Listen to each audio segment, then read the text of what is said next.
1931, there were many changes in the world of flying. Slow, wood-framed airplanes had been replaced with faster, all-metal models. The new planes had better instruments. Pilots could find their locations more easily and fly more safely. The newer planes were bigger and carried more passengers. Slowly, the public was won over to airplane travel. After all, it took 4 hours to go to Washington from New York City by train. By plane, the trip was only 2.5 hours. In 1930, the first 3 flight attendants were hired by United Airlines. They were all nurses. They served meals and took care of airsick passengers. There were also more than 450 licensed female pilots in the United States. With more competition, it was getting harder to keep the public's interest. Amelia needed to do something different. She and George came up with a few ideas. Amelia started flying something called an autogyro. It was almost like a helicopter. Amelia became the first person to go across the country and back in an autogyro. But the autogyro was hard to fly. Maybe it's gyro. It was hard to fly. Many pilots thought it wasn't safe. Soon Amelia went back to a regular airplane.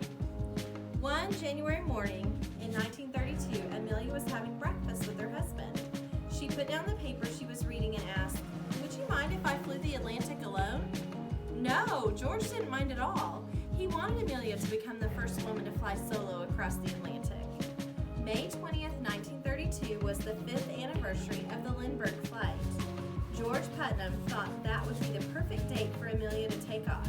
The press would love the connection.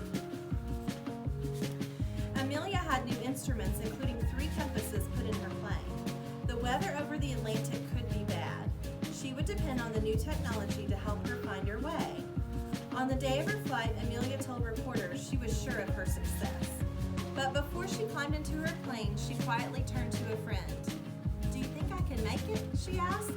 Even Amelia had her doubts. Amelia took off from Harbor Grace Airport in Newfoundland, Canada. Amelia didn't think the flight would be easy, and it wasn't. When she went too high, ice started to build on her wings. The ice made her plane heavy and it might crash. So she took the plane down low, but when she went too close to the water, her instruments didn't work. Without instruments, Amelia could get completely lost. The hours went by slowly. Amelia struggled to find just the right altitude. She sipped chicken soup. Gasoline dripped down the back of her neck from the extra fuel tank. She struggled all night. But when the sun came up, Amelia spotted land. She set her airplane down in a cow pasture, frightening all the cows. She was in Ireland. She had done it. Amelia was the first woman to fly solo, which means alone, across the Atlantic Ocean. Congratulations poured in. Amelia was 34 years old. She was smart, she was brave, and she was a great-looking woman. The public loved her. When she returned to New York City, there was a parade down Broadway. Thousands of people lined the streets to cheer for Amelia. The next day, Amelia flew to Washington, D.C., where President Herbert Hoover presented her with a medal. Amelia was as famous as movie stars of the day, but her fame did not change her. She was still charming and somewhat shy. Even so, she liked that her opinions were now heard and respected. Amelia became more active in politics. She joined the National Women's Party. Amelia thought women should be able to do the same things men did. For example, if a woman wanted to be a lawyer, then she should be able to do so. In a letter to the editor of a New York newspaper, Amelia stated her case. The right to earn a living belongs to all persons. Amelia certainly took that message to heart. Now that she was so famous, she found many different ways to make money. Amelia was already known as one of the best-dressed women in America. This gave her husband an idea. George Putnam made some calls. Not long after, Macy's department store in New York made an announcement. A new line of women's clothing was going to be designed by Amelia Earhart. Amelia designed women's clothes for active living. Amelia believed that clothes should fit the way a woman lived. She liked fabrics that didn't wrinkle. She also liked clothes that were easy to wash and didn't need special care. Fashion designing took up a lot of her time. Amelia's photograph was in many magazines. She was always in demand, but flying was still Amelia's passion. Nothing else could match the adventure and challenge. A group of Hawaiian businessmen had an idea.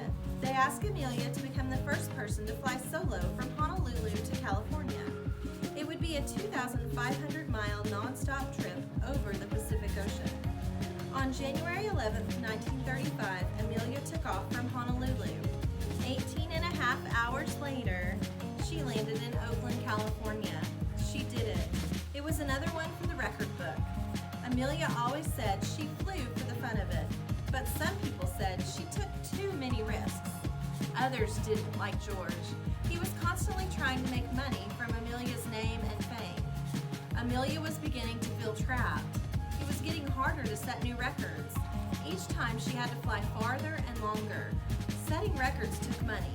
There was always new and better equipment to buy. However, there was one more flight that she was determined to take. It would be the biggest challenge